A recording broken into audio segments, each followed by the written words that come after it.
this video we will be discussing the one sample proportion test. Suppose we sampled 20 fish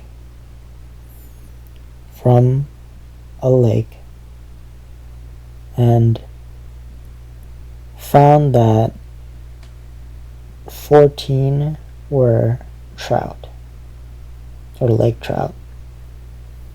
So the proportion is represented as a fraction of the total. So 14 were trout, and so 14 over the total 20 is equal to 0.7. So our proportion is P, which is equal to 0.7.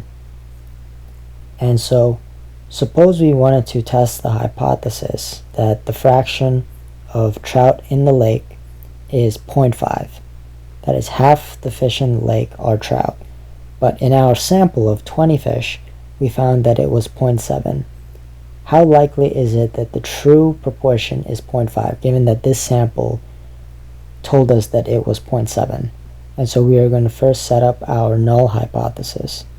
So the null hypothesis states that our proportion is equal to 0.5. And so the alternative hypothesis will simply be the opposite of that, which is the proportion is not equal to 0.5.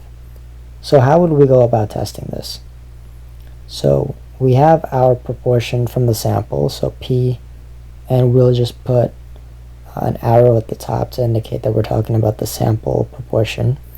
We have that that's equal to 0.7. And so there are two conditions that we need to make sure are fulfilled before we continue on with the proportion test. So we need, so I'll put right here, two conditions. We need n times p to be greater than 5, greater than or equal to 5, and n times 1 minus p to also be greater than or equal to 5. The reason we need this is because in order for us to have our proportion follow a normal distribution, we need these two criteria to be met, which is based off the fact that a certain number of data points should be within a certain number of standard deviations, right? A certain proportion of your data should be within a certain number of standard deviations, but the details of that are not necessary for this video. And so n is 20 in this case, and p is equal to 0.7, and this is equal to 14, which is greater than or equal to 5, so we satisfy that condition. And 20 times 1 minus 0.7 is equal to 0.3, which is equal to 6, is also greater than or equal to 5. So we've satisfied the two conditions. And so we can move forward with the proportion test. And so the standard deviation, so I'll just write a SD of a proportion, is equal to the square root of that proportion times 1 minus the proportion divided by n. And so in order for us to generate a z-score, the formula for a z-score is going to be the sample proportion subtract the hypothesis, let's call it P0, divided by the standard deviation of the proportion. And P0 is the null hypothesis, that P is equal to 0.5.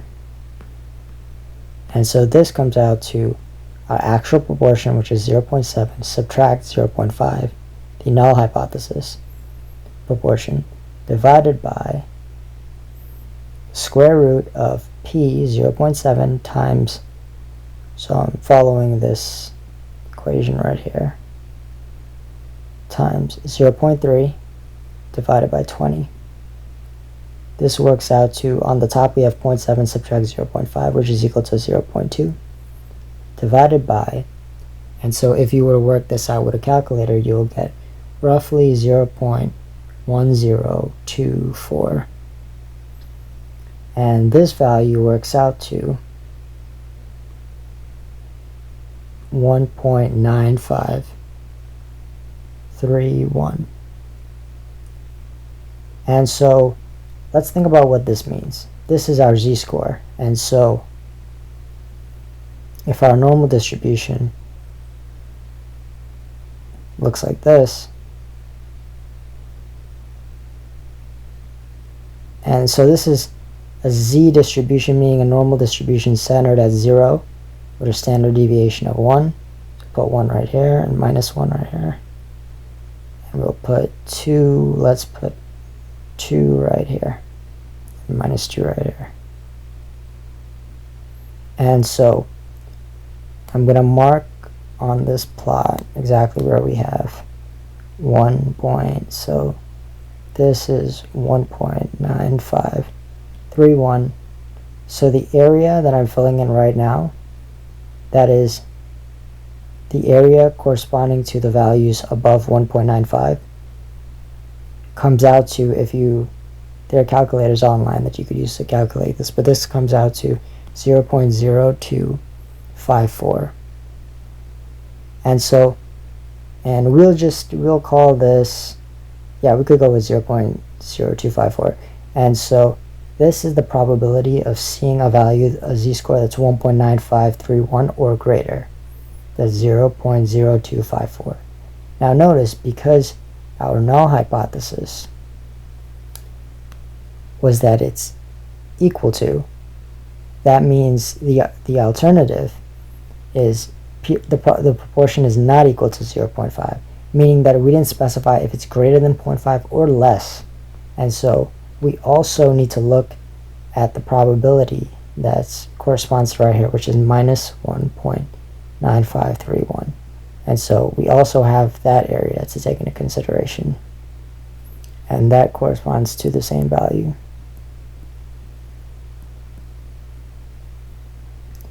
And so the probability of witnessing a z-score that's more extreme than 1.9531 on either the positive end or the negative end would be 2 times, so our p-value is equal to 2 times 0.0254. And this is equal to 0.058. Now we need to ask ourselves, at the 0.05 level of significance,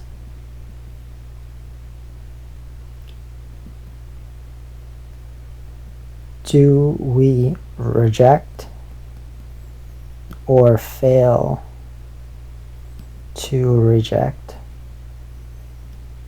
the null? And so, because our probability, I'll write this in a different color, because our p-value 0.058 is greater than 0.05, we fail to reject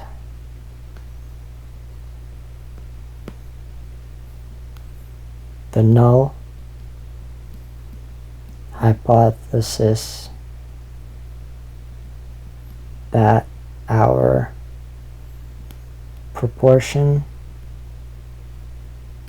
is equal to 0.5.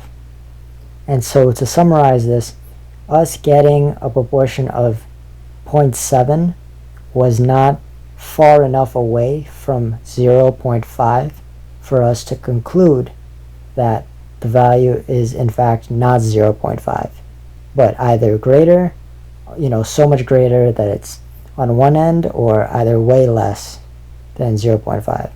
So much less that it's on the other end of the Z distribution. And so that's it. We have failed to reject the null hypothesis. And another way of just thinking about that is that means the proportion is not far from 0.5. It's roughly equal to 0.5, the proportion of trout in the lake. And so, thanks for watching.